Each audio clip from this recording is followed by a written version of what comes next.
Our speaker today is the President of the Philippines, Ferdinand Marcos. It has been 16 years since President Marcos came to the United States on an official visit, and 16 years since we first welcomed him to our podium at the National Press Club. It has been reported that your government will seek $2 billion in rent from the U.S. for the Philippine bases. Is this an accurate report? No, it is not. We have never talked about figures. Louder and clearer. We can understand the question. The question was, is it correct that we have demanded $2 billion in the rent? The answer is no. We haven't quoted any figure. What we have asked is this. We want a study. What is it that is necessary in order that we can perform our job? You and I know that if the Philippines is attacked, the United States is not necessarily bound to immediately react, because the provision of the Mutual Defense Pact is that you will immediately take steps as is necessary to meet the contingency in accordance with your constitutional processes. What does that mean? That means that you go to the Senate and the House of Representatives. What does that mean? That means delay while we are dying there.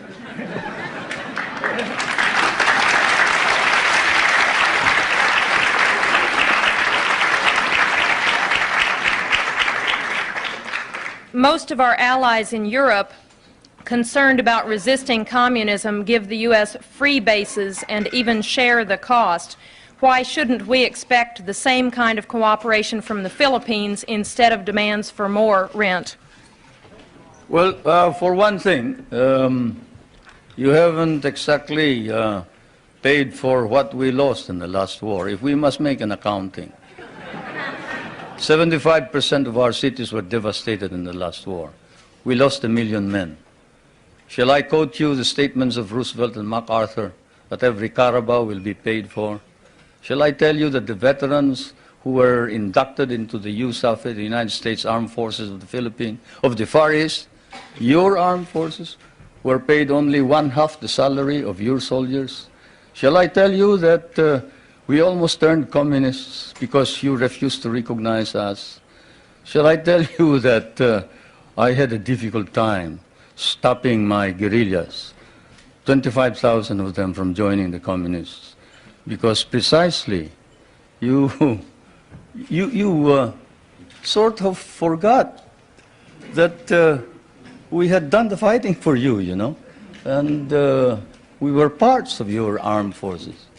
But in fairness to the American Congress, when we came here and we called attention to the fact that we had been abandoned and forgotten, they themselves, in outrage, immediately passed a law recognizing the services of the Filipino and reinstating them as parts of the United States Armed Forces in the Far East, including back pay and benefits.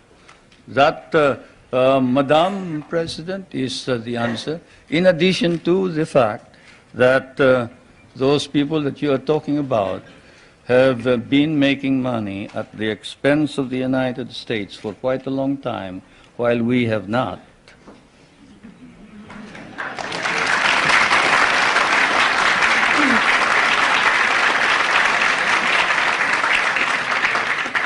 After the attack on Pearl Harbor, U.S. bases in the Philippines could not be defended. Why should we expect that in another war these bases would be more reliable? That's one of the questions that I wanted to find out. Is it true President Reagan has not raised with you any concern about repression and human rights? Well, he sort of spoke of the fact that we have all this constitutional provision. But we did speak of the fact that we must maintain and enhance human rights in general. But this fault finding that we found in some of these reports before isn't there. There is this open-mindedness and fairness which we expected of America and the Americans. The Americans that I know, the Americans who fought beside me, the Americans who bled with me in many a battlefield, was a fair man. He was a just man. He was a courageous man. He was a man who saw right and did right. And it is not fair to accuse the Philippines of any violation of human rights when there has been no violation. Though if there has been any violation, we punish those who have violated. And I now ask that this pamphlet, this particular writing of one of the most celebrated figures, who claims to have, at the beginning of the campaign against my government, claims to have been maltreated by some of the military men, now reports exactly what happened. I ask that my staff distribute the letter of Herrera, Trinidad Herrera. You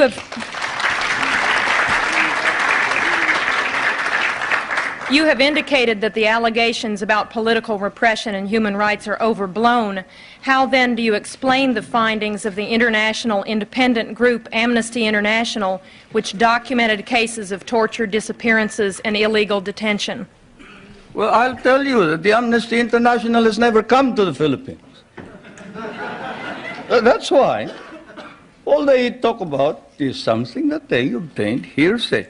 Let's give one specific example. Father Abedicio, a famous case. Father Abedicio is supposed to have disappeared. He is a member of the clergy in the Philippines. He's a Filipino. He disappeared and we couldn't locate him. Not even my best intelligence officers could locate him. And what did we discover after 6 months? We discovered he had run away with somebody who claimed to be a nun, and he was in Germany. How do you like that? And we got blamed for it.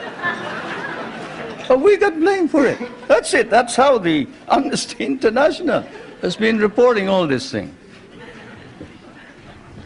This questioner says, I have been in Manila and talked with both Filipino and U.S. businessmen. They say the Philippines are the most corrupt nation in the Association of Southeast Asian Nations, and that your wife's nickname is Miss 10%. Will you comment? They must mistake us for another nation. He must have been living in the bar. Because I can tell you, there is this man, Justice Pamaran, whom I just introduced to you. He is the ombudsman. You who know what an ombudsman is, knows exactly what he can do. He doesn't wait for evidence. Any rumor whatsoever, and he investigates it. You talk about my wife. Not that I would like to defend her. She can defend herself any time. She's quite capable. But perhaps that statement was said of another First Lady, not my wife. Certainly not my wife. Perhaps I can tell you that the property of the Marcoses has been brought into a blind trust. And not a 2020 blind trust either. It's a real blind trust. And we don't know exactly how that blind trust operates the property. The only property that we have control of are two or three houses. One in the province of my Ilocos Norte, no, two. Two in the province of Leyte, and one in Manila, 5. Then the schooling for the children, up to possibly a doctorate. Beyond that, all income goes into the Marcos Foundation, which is the foundation that embraces all property. Do you think that if there was any corruption by the Marcos family, that we can maintain the present prestige and leadership of the Marcoses in the Philippines? What do you think the Filipinos are? They are a very literate people.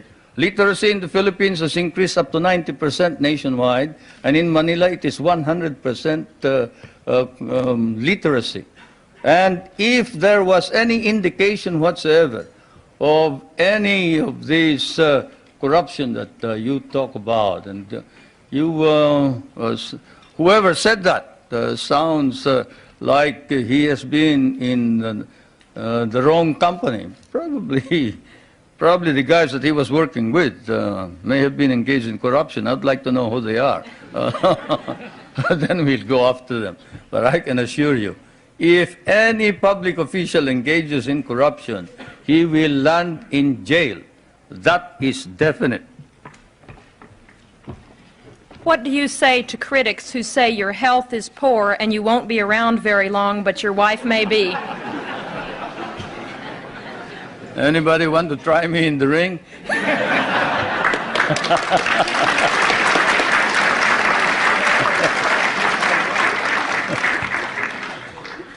Yeah. That's ridiculous. I refuse to answer questions like that.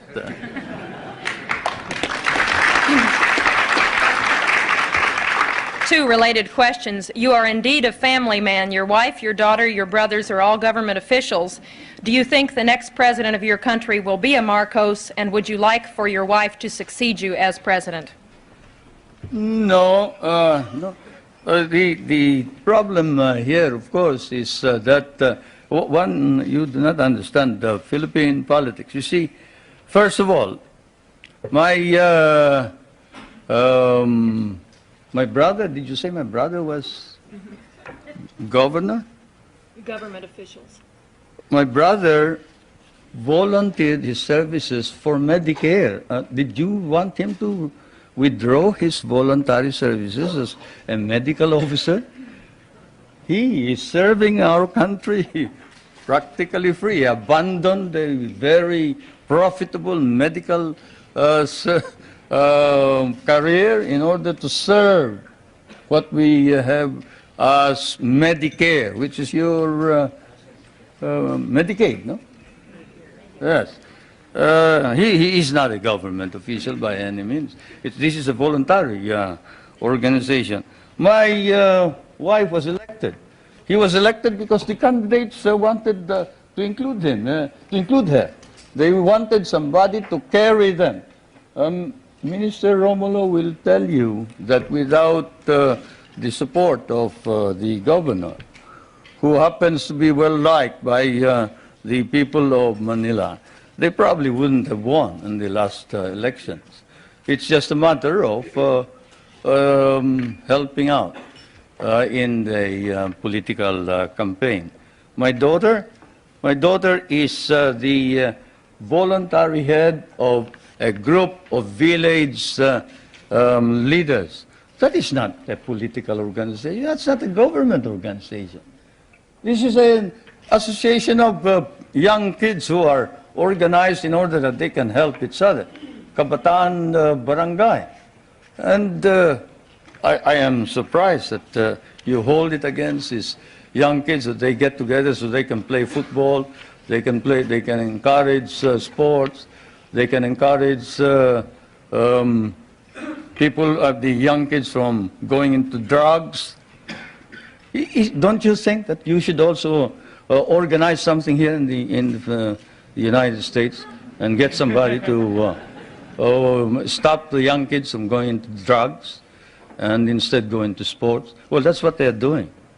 Now, with respect to the other officials, the question, of course, doesn't specify. Let me put it this way. As I told you, our government is a caucus government, consensus. When the consensus of the party demanded that I appoint the First Lady as a member of the Executive Committee, I had an agreement with them, and that is that she would not become President or Prime Minister.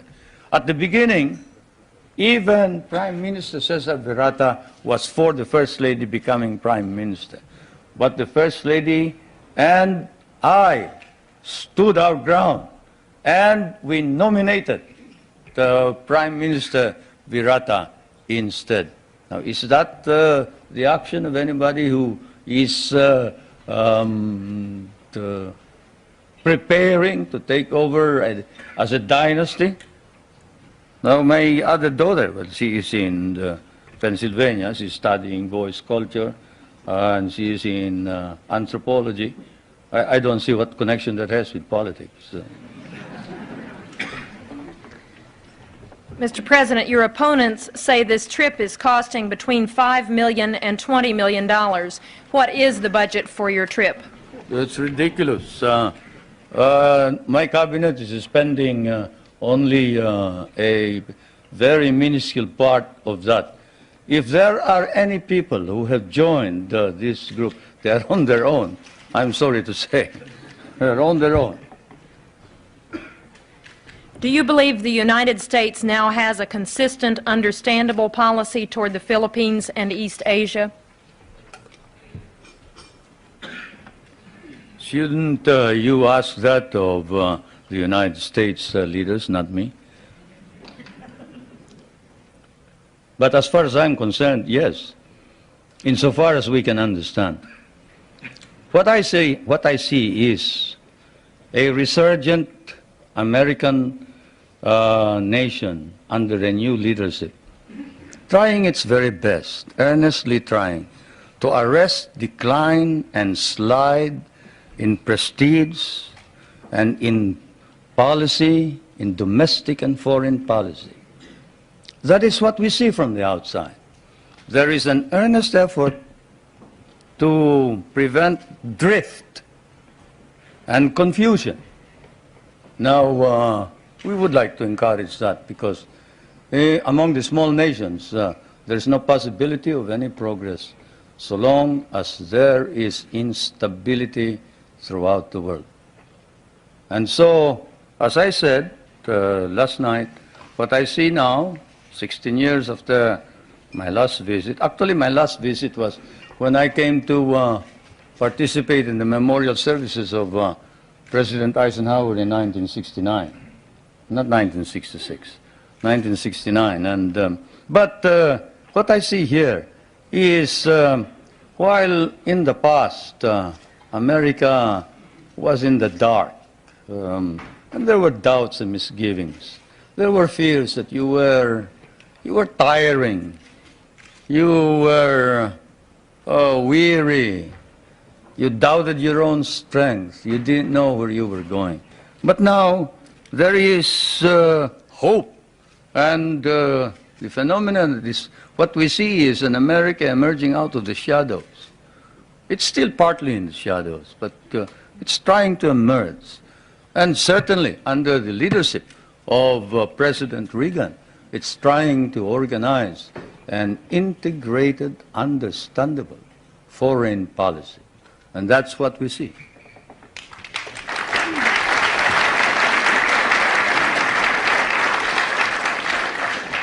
There is widespread malnutrition in the Philippines, and only 1/3 of your labor force has regular employment. Given this, how do you justify the prosperity in which you, your family, and friends live?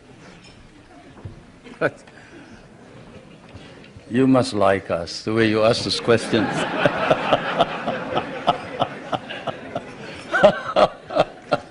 Anyway, I don't know where you get your figures, but the unemployment figure in the Philippines is 4%.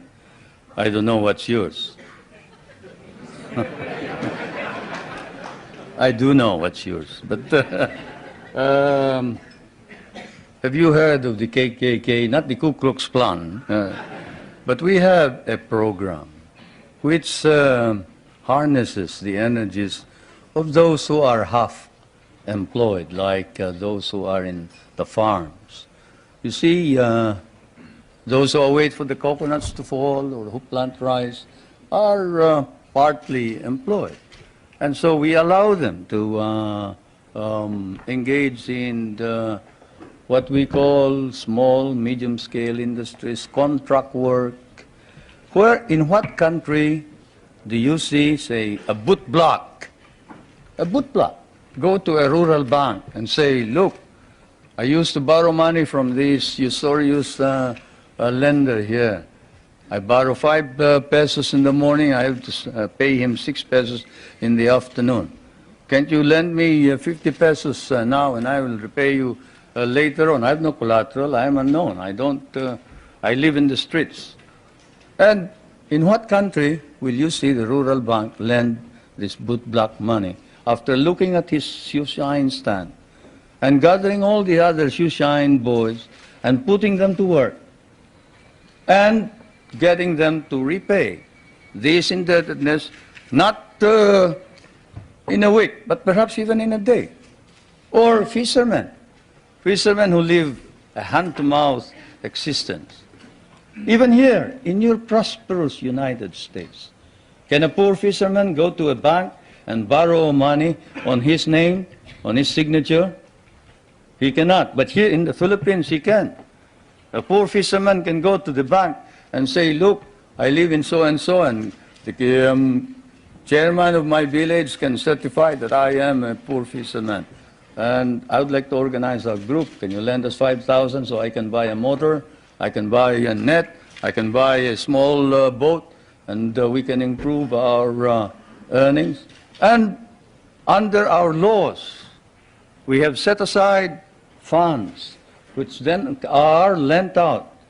And we have been able to lend out about 1,200,000,000 pesos under this scheme, and they have been repaid. They have been repaid, and that's the worst part about it, isn't it?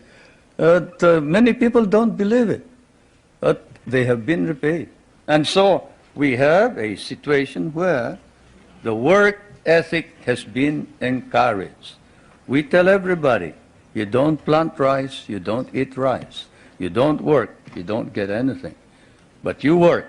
We'll give you the wherewithal. We'll give you the funds. We'll teach you how to work if necessary. And we'll see to it that we will sell your products. That's what's happening in the countryside.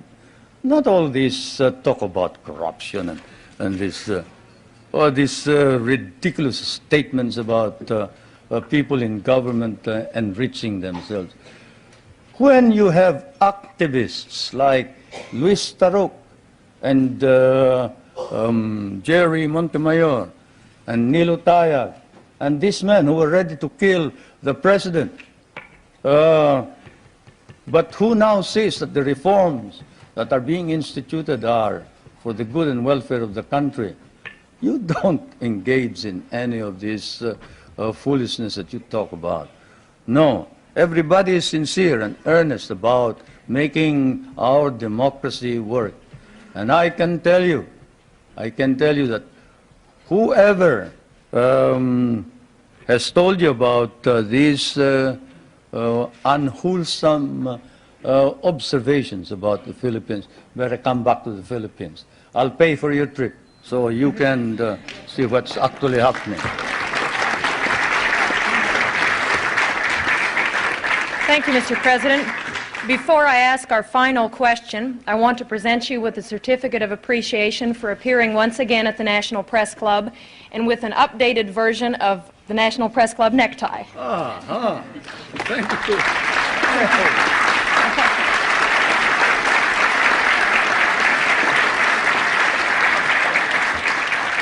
And now our last question. Is it really true, as your biography states, that you were born in a thunderstorm? How should I know? But my mother says so, yes. My mother says so, and I guess if you can't believe your mother, whom will you believe, huh? Thank you very much.